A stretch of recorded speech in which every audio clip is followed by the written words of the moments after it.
Hi, I'm Ross Tayler, your host and guide for Sacred Sundays, a space to slow down, tune in, and return to what's sacred within and around you. I'm also a life coach who supports empaths and sensitive souls, guiding them on the journey back to self-acceptance and inner alignment. My passion is connecting with like-minded souls, and these conversations are part of fulfilling my purpose and serve to deepen our collective exploration of what it means to live in connection with the sacred. Some weeks you'll hear a sound-based offering to open the space, other times we'll simply begin in conversation.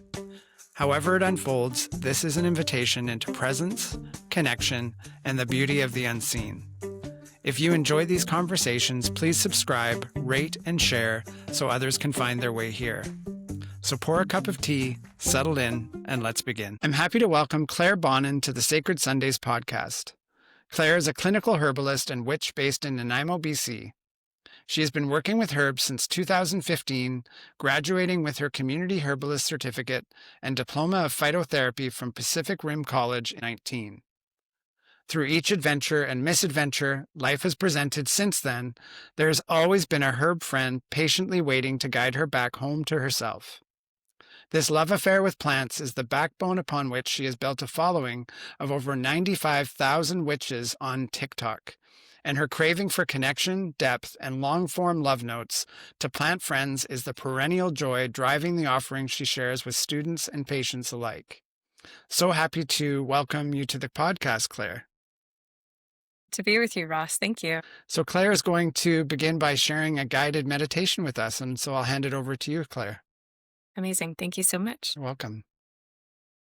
All right. So wherever you find yourself today, just take a moment here and really find yourself in space. Kind of let whatever momentum you've had in your day settle into your body. And if you're doing something with your hands, let them come to stillness.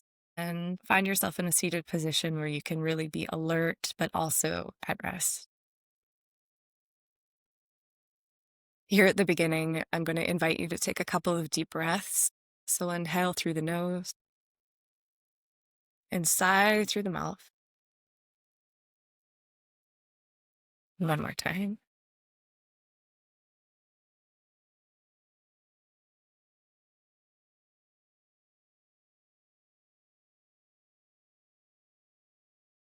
And I'll ask you to begin by bringing your attention to your heart space here.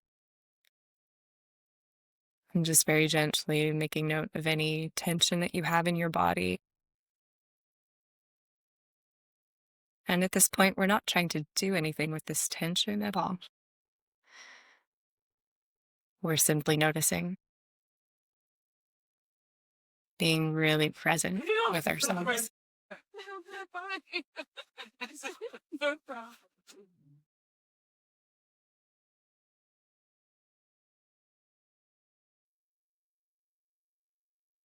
If you lose that presence, just come back to breath. Just let yourself breathe in and breathe out.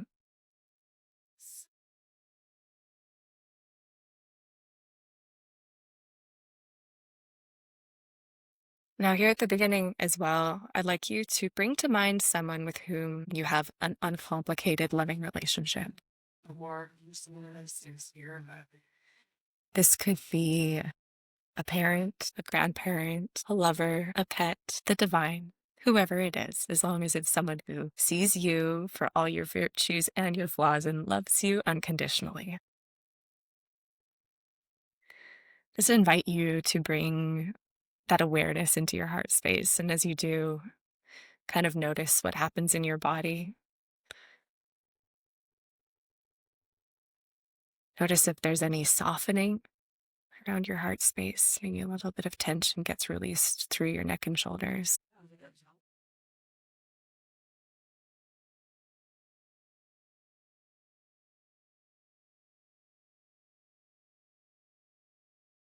And really let yourself be seen by this presence.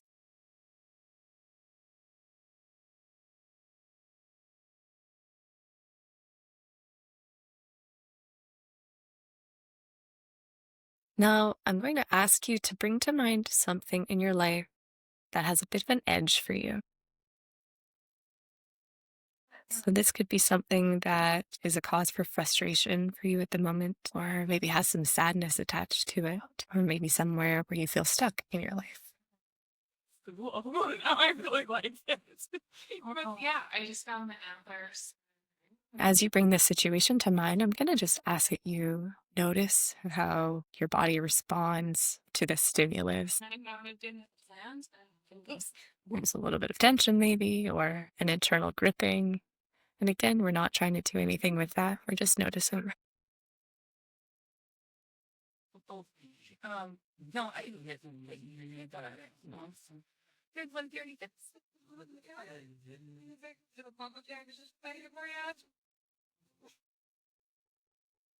Now, I want you to call back to the being who you invited into your heart space at the beginning of this meditation. And with them in the room, what would they say to you when it comes to dealing with this situation?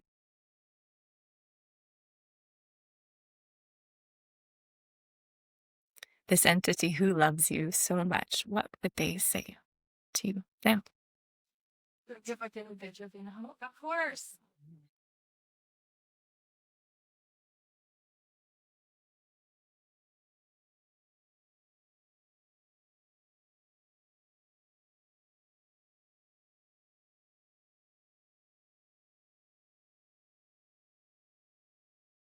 And all we're doing here is listening.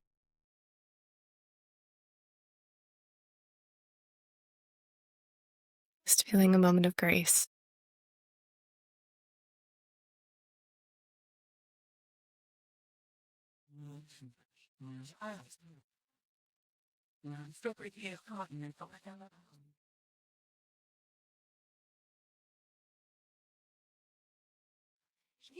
Saying it brain it because she's in love with forever for her just being scared.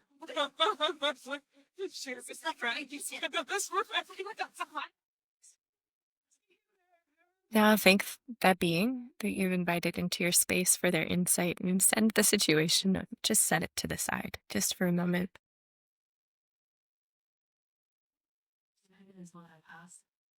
You can just have a moment of gratitude and soak in that sweet love, that sweet, uncomplicated love. Thanks, Mayor. And know that you can come back to this space at any time, whenever you need it.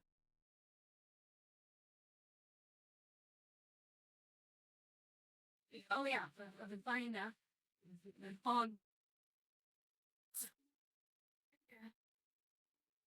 Now, in a moment, I'm going to invite you to come back to the room, wherever you are. And before you do, just take a nice deep inhale through the nose and gently sigh through the mouth. Yeah, it's great.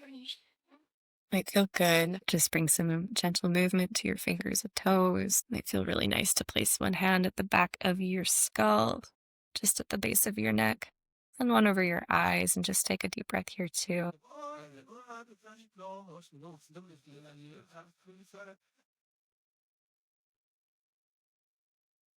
And when you're ready, you can open your eyes and come back to the room wherever you are.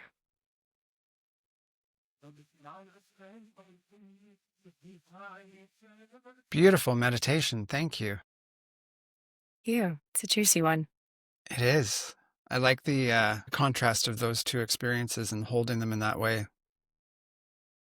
It's really a big part of my work to track the sensations in the body. And that's one meditation that I feel like is so subtle in that way, but always brings me right back to it. Yeah. Yeah. So, Claire, I just wanted to ask you to start off with, I'm just blown away. 95,000 witches on TikTok. I feel like that is significant in so many ways. I think it speaks to the work that you do and your presence. But wow, I mean, just to think of the reclaiming that goes along with that 95,000 witches, considering the ancestral history that goes along with that. So I'd love to hear what you want to say about that journey of creating that following. I'm imagining that that wasn't your intention, that you're just being yourself and attracting all of these followers. So what would you like to share with the listeners about that journey? That's a really kind question to start with, first of all. Thank you. And you were right. Gosh, TikTok is a really strange zone to play in. I think one of the things that was really interesting and surprising to me when I started to have a journey of like periodically going quite viral on TikTok was that people were connecting to things that I was really surprised that they would find interesting, quite frankly, because I would just turn on the camera and be really like excited to share about sort of the intersections of, herbs and magic and teaching herbs and kind of thinking about herbs in the ways that I really had craved learning about them more in school, and then discovering like, whoa, people really like are kind of craving this level of, I think you used the word reclamation, which is very apt because I think there's something about herbalism that a lot of people are attracted to because we're tired of talking about things and we're looking for an inroad to a more like body-based practice. And it felt really good to connect with people that way. So just really organic. Purely. It's amazing. And I've never been on TikTok, so I don't really know what you might be referring to, but I think there's remnants of it on Instagram for sure in terms of the reels and the way that that's showed up on Instagram. So I'm assuming there's some similarities there. There can be. I haven't had any success, to be honest with you, on Instagram. It seems to be, there seems to be like a different sort of politic, if you will, on Instagram. There's a lot more polish that's required of people. And if you've met me in sort of the wild, I curse like a sailor. I like wearing ripped jeans. And there's something about not being as curated that I think works really well on a separate platform, which is great because that's also, who has time for that? You know what I'm saying?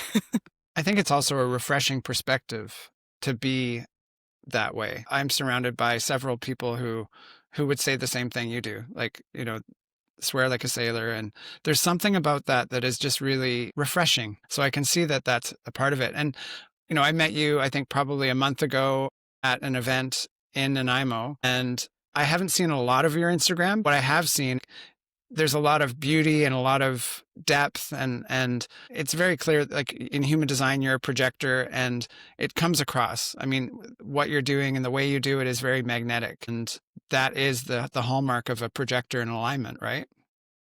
Thank you for that. Yeah.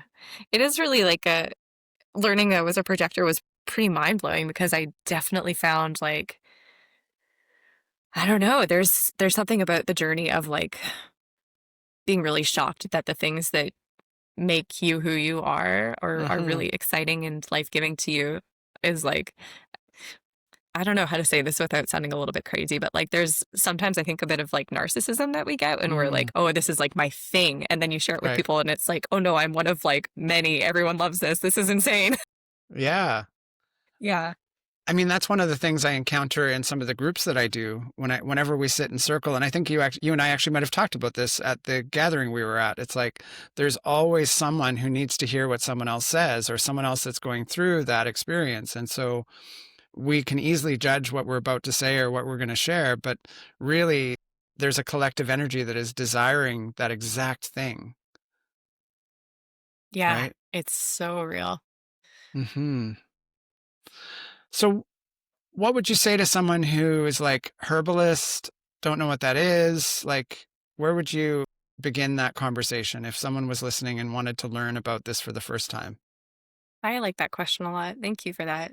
You're welcome. It's a really interesting practice. I think there's sort of two answers. There's the textbook answer and then there's like the what I actually tell people. The textbook answer is there's kind of two inroads into herbal medicine. My training was really classical, so I have a lot of Western medical science backing what I do in the body.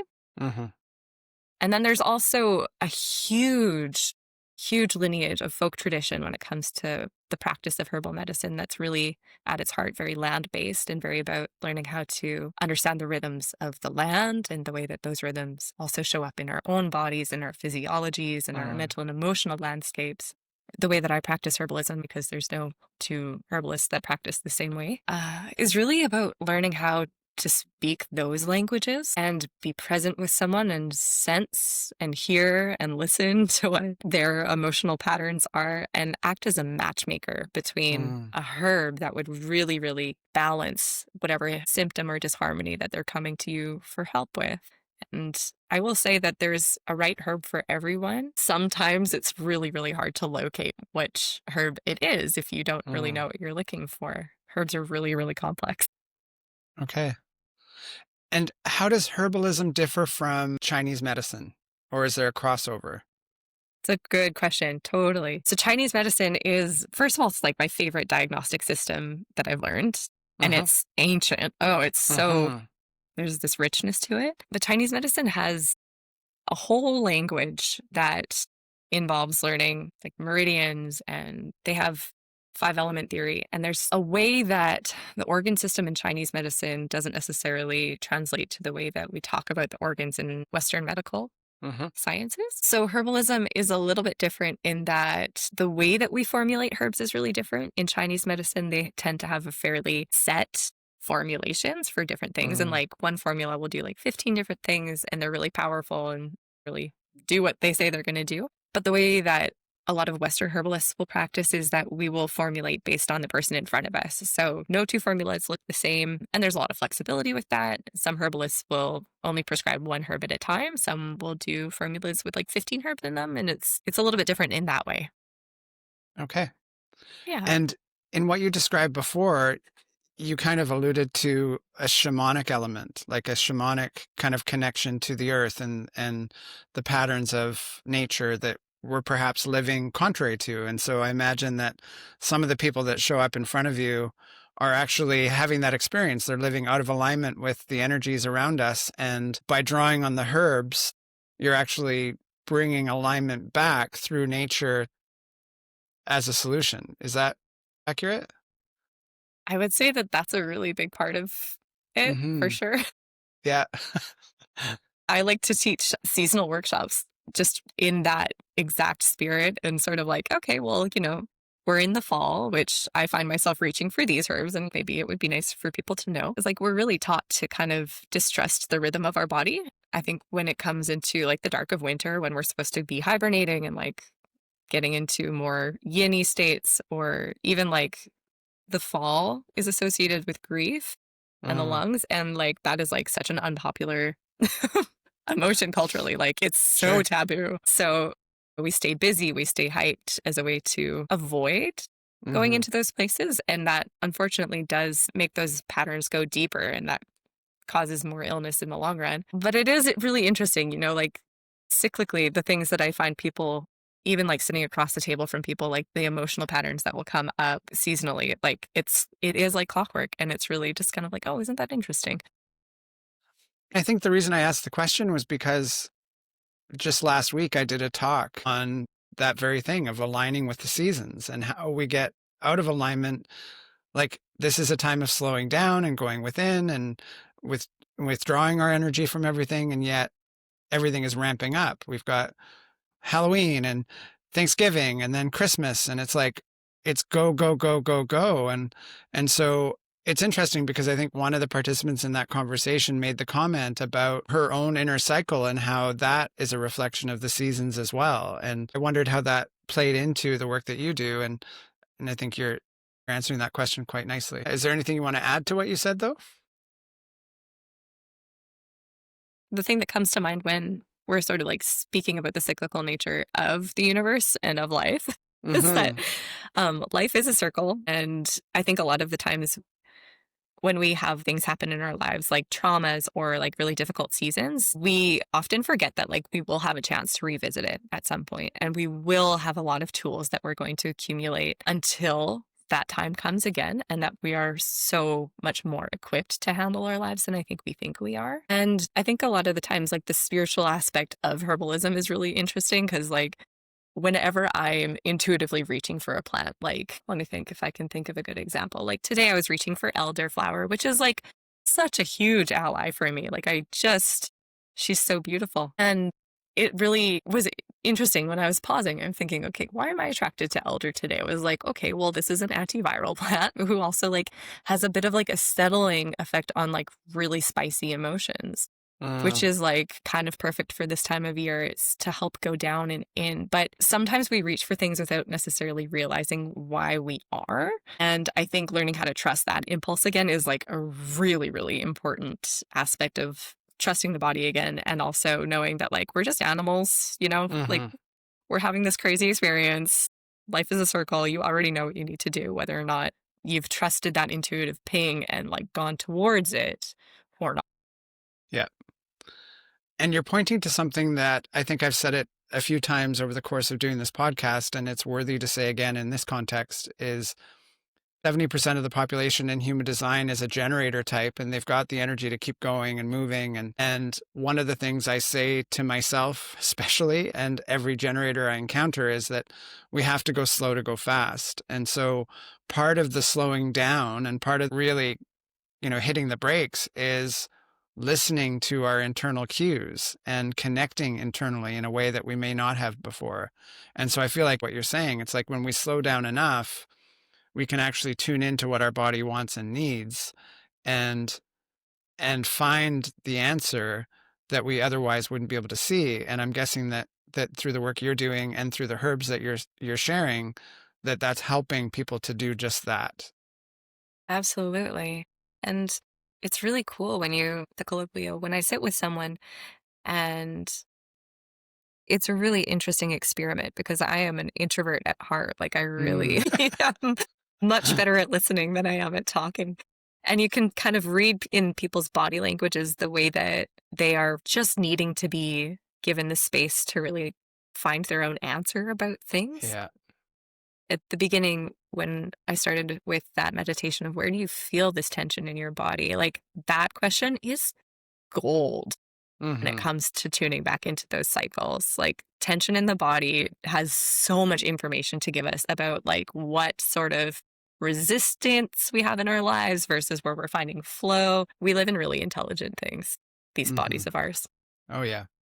And when we're living through the mind, that is the opposite. Like when we're thinking our way through everything and retelling stories, we're just bypassing all of the wisdom that is literally below our neck. And I notice that a lot when I'm working with clients, and I will say that a lot. It's like, okay, wait, stop right now. What are you noticing in your body? Where are you having sensations? And I would say almost 100% of the time, people are able to like really reflect that back fairly quickly, but they have to stop and drop down into that.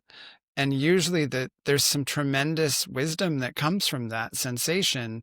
And like you said, the secular nature of things, it's like there is a connection to the past with that feeling, because I'll often ask the next question, which is, when do you first remember feeling that feeling? Like how long, what's the origin of it? What's the history, and how far back does it go?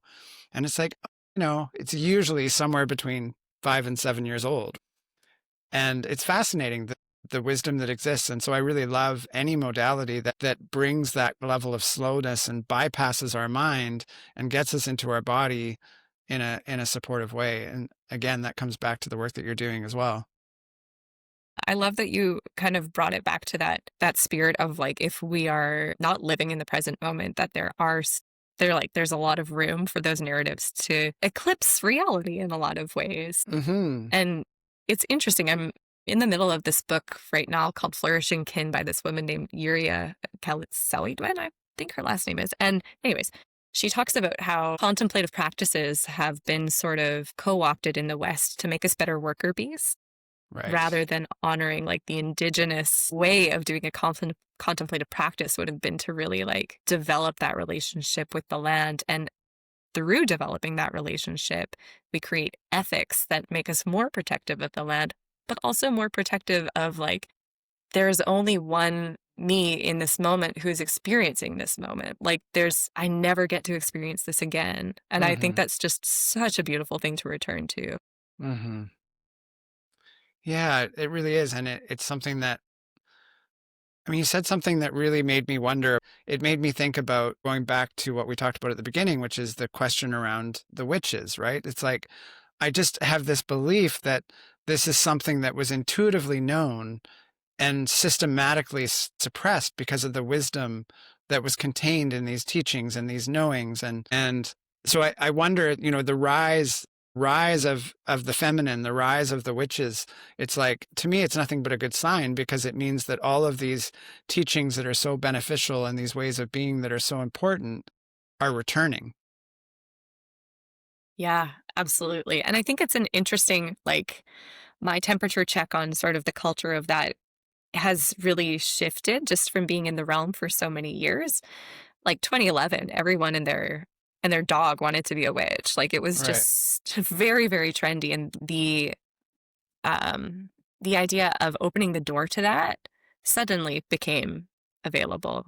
And I think Hmm. that that's so wonderful. We need more people who are um, doing the dance, Right. if you will. And also, I think we're about to see another change in that realm. I think that there's a craving for more depth and autonomy that I'm seeing in people that Mm. I'm working with when it comes to like spiritual practices or feeling to some level. People want to know that there's a lot of integrity behind what they're adopting, and the aesthetic is kind of not cutting it anymore. And Hmm. I think that's part of why I've come in and out of a lot of different modalities in my 15 years in the spiritual realm. And I always come back to herbalism because it's like the thing that I've put the most time to learn into. It feels like because it isn't easily commodified in a way, I Mm. really keep returning to it. It's not like capitalism has been able to package it up and sell it en masse. It's like, no, it's a very slow sort of form of being. Hmm. I love that. And it makes me think, what are the most common reasons that people show up asking for your services and your support? What would you say are the things that you see the most in terms of, I don't know if they're symptoms or ways of being? Perhaps you could speak to that. Yeah, totally. So symptom wise, like nervous system support, people I think are a lot of the times having been failed by the medical system is a really big thing for a lot of people too. Kind Hmm. of it's a last ditch effort, Hail Right. Mary, if you will. And also a lot of people who are seeking a lot more autonomy over their bodies Hmm. tend to seek out herbal medicine. I think too, there's a level of seeking sort of like what you're saying, that remembrance of self, that if you've no longer, I'm a bit of a rebel at heart, if you will, Saturn in Aquarius. So I find that when people sort of realize, oh, the rules aren't real, I may as well be weird and figure out what actually works for me outside of those confines. Does that answer your question? Yeah. I'm curious though about, like you mentioned, the autonomies. I guess I'm always coming from the place of like, if there's somebody listening who knows nothing, it's like, how can we frame all of this for them? And what does it mean to come back to the autonomy in your body? Like, I find that fascinating as well. Again, because I feel like we're literally moving through the world, a lot of us, just from our head up, right? We're so mentally focused and mentally driven and results oriented, and we've been trained to be that way. And so when I hear you say autonomy of your body, it's like, well, there's more to that. I know that because of my own journey. Totally. Thank you for clarifying that. Yes, it's this really interesting relationship that we have with the medical system, I think, in our culture where like Mm. I want to be really, really clear that modern medicine is unbelievably powerful Hmm. and there are so many things that I just cannot do. Like, please don't come to me for surgery. Like, that's just not my purview, right? Right. And at the same time, because we have these incredible minds in doctors, there's a tremendous amount of pressure on doctors, and they don't always have the time or the tools to really meet people where they're at. And we kind of deify them, Hmm. which is really depersonalizing to the doctors and really unfair to the patients as well. So I think what happens is people start to realize that in order to become a version of well that feels better to them, that they might have to get a bit more creative. And then the other part of that is also that herbalism is folk medicine. So a lot of its roots would have been in people who don't have tremendous amounts of income or wealth at their disposal and would really need to know what would be safe to harvest and grow your own medicine, grow your own food as a way to maintain your well-being throughout your path through life. Because if you don't have access to good healthcare, then that's really what you have to do. And I think that that's important to have in the conversation too, because herbalism is for everyone. Like, it's really, I think that's sometimes is why people can have a bit of a aversion to it at first, as well as Hmm. this feeling of like it's a little bit rough around the edges, but that's also its charm and its appeal because it's so eternal. Hmm. Yeah. Yeah.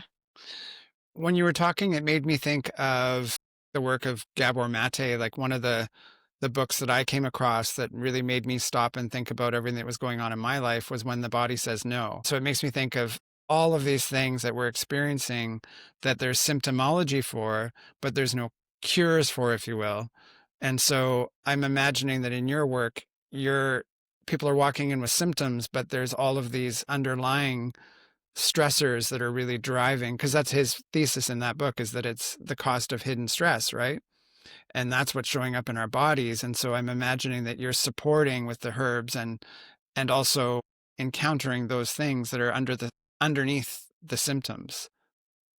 Yes, that's such a good insight. Absolutely.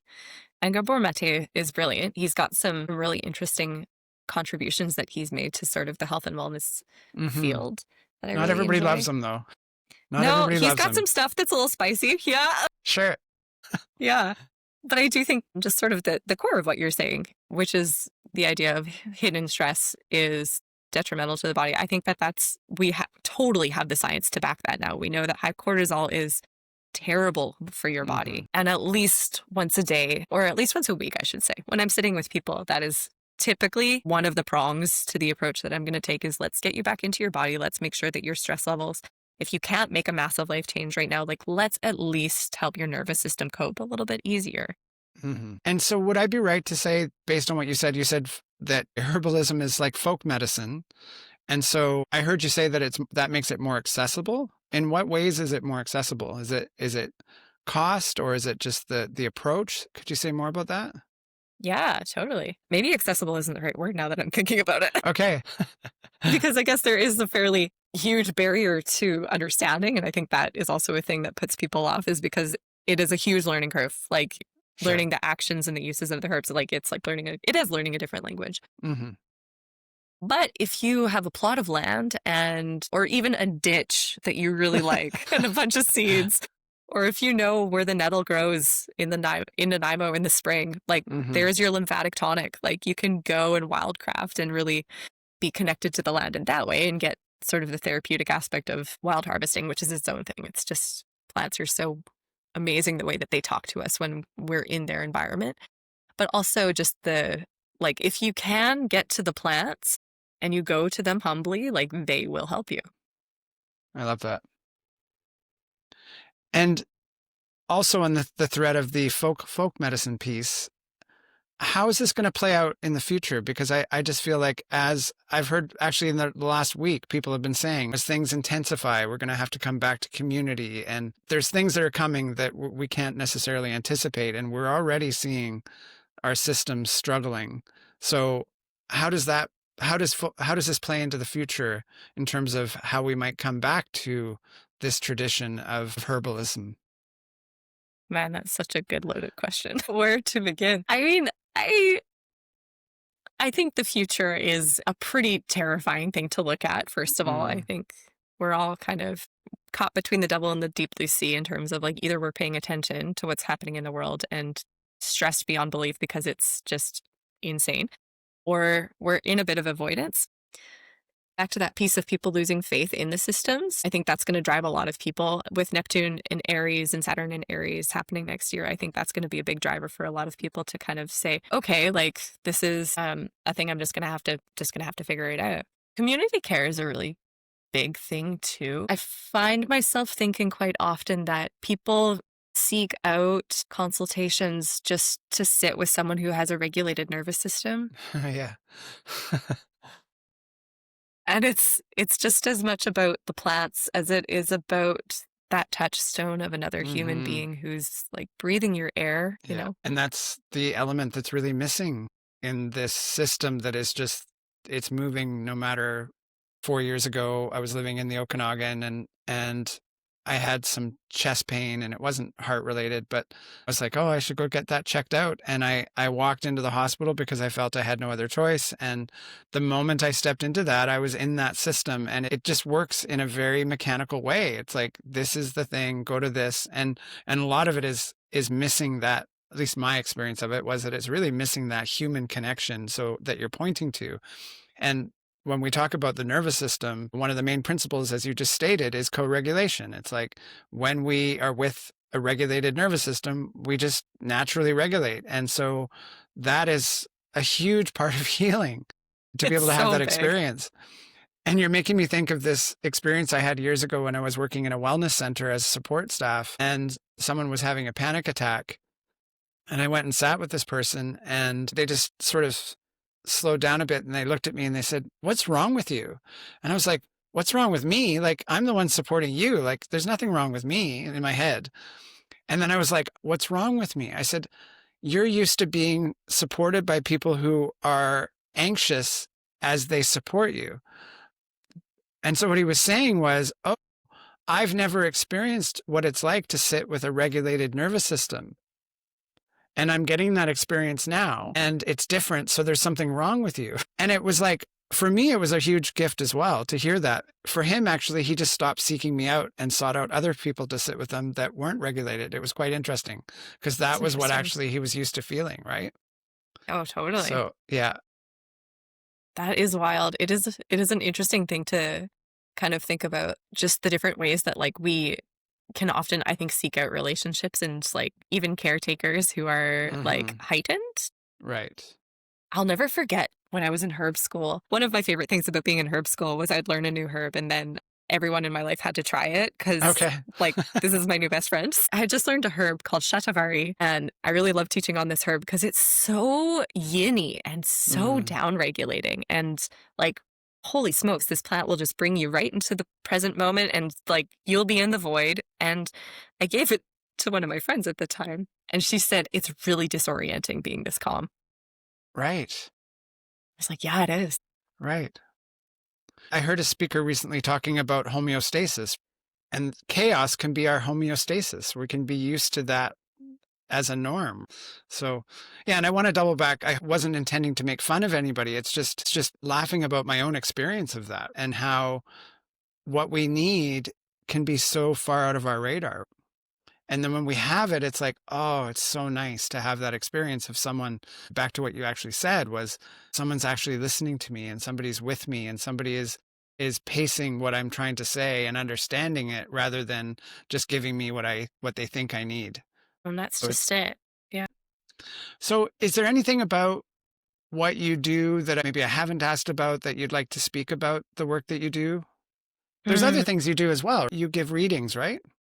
I do, yes. I read the tarot and I'm psychic and have some like mediumistic things that go on in my sessions with people. Yeah, that's a really big part of my daily life as well. Mm-hmm. And it's not an unusual thing these days for people Nope. to read tarot, but it's such a beautiful language to speak and a really fun way to connect with people. I would say, even to just tie back into what we were saying about sitting with someone who has like a permission slip for you to explore a different way of being in your body. I think a really important part of herbalism to me is that it's a really good way to introduce energies into your system that you have very little familiarity with. I think particularly for people who might lean like attachment styles might be a little bit more insecure, and connecting with another human being may not feel terribly Uh-huh. safe. A plant is a very, very nice way to start with introducing that energy into your body and helping you to get curious about what might be happening for yourself. Uh-huh.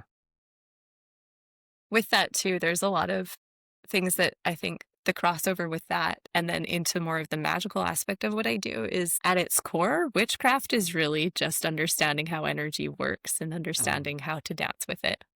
Right. Yeah. I mean, it makes so much sense. Like, when you go into the forest, there's nothing but presence. I don't even know if I can articulate what I just felt about what you just said, but it makes so much sense. It's like you're bringing the medicine of the forest into your body, and perhaps you've never felt that before. And the plant is just doing what it always does. So it's not necessarily magic. It's just the medicine is doing what it's always done. That's such a good way to put it. Totally. It's fascinating. Hmm. So if this feels like a good place to pause, and I just want to close with the question that I always ask, which is, what would you say to someone in order to support them to bring the sacred into their life? What's one thing that they could do to bring the sacred into their everyday? I love this question. So I would say simply because I'm preparing to teach on the lungs, so I'm a little bit obsessed at the moment. But there's a relationship to the divine that happens when we're able to experience awe. So I would say, sort of in a really practical way, to give oneself permission to value beauty more, to be really present with the experience of like a sunrise or a sunset or the ocean, which we're so fortunate to have like incredible access to here in Nanaimo, or being with a tree or the stillness of the forest, like you were saying, and to be totally surrendered to that moment. That I think is beautiful. And the neuroscience backs it up, which also really helps.